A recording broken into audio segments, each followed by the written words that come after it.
Hi, my name is Azaria Zeckler, and this is my presentation on preservatives. Preservatives have been found in a wide variety of products for many, many years. Products such as cosmetics, food, and medications. Preservatives help maintain the desired freshness, color, shape, and texture of these products.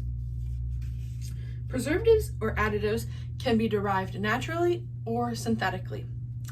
Now, preservatives are usually a combination of both naturally and chemically derived preservatives to create one preservative that works very well. Preservatives often have antimicrobial, antifungal, antibiotic, and thickening agents that prevent the oxidation, molding, and bacteria growth from happening that ultimately result in food rot or waste.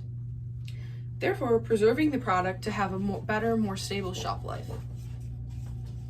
Preservatives such as nitrates or nitrites are used primarily in raw meat to prevent the oxidation and bacteria growth that is common in raw meats.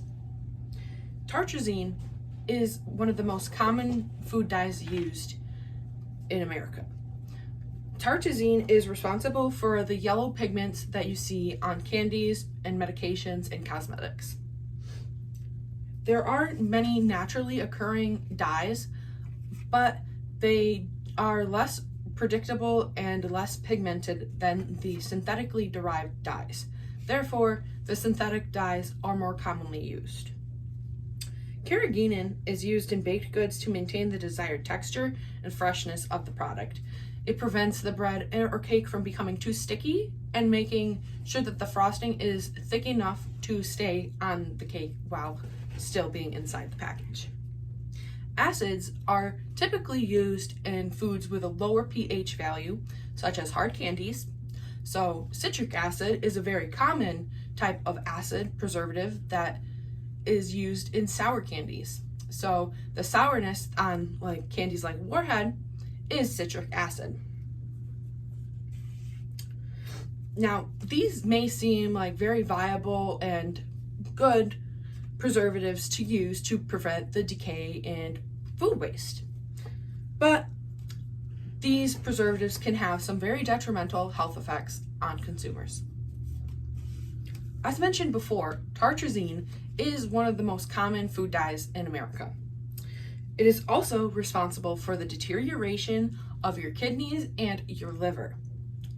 So, carrageenan is also widely used and is known to inhibit normal cell activity.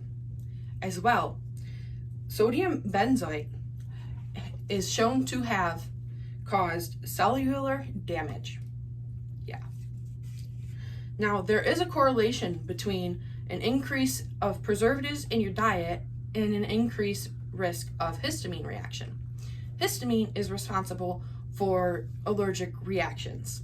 So when you eat food with high preservatives, your body reacts to the preservative as if it is a foreign body, because it is. And so that is why preservatives often increase the prevalence of asthma, eczema, chronic hives, and other types of hypersensitivity or allergic reactions. Now, pregnant mothers, their unborn children, and very young children are most common or most susceptible to these ill health effects because they are more vulnerable, especially those with an autoimmune disorder. So if a mother eats something with high preservatives, the preservatives can cross through the placenta and the amniotic fluid and result in low birth weight, birth defects, and early labor, and sometimes even result in the death of the unborn child. In conclusion, consumers should limit their consumption of preservatives, especially if they are in the more susceptible group of people, including senior citizens, pregnant women, the baby, young children, and those with an autoimmune disorder. Thank you.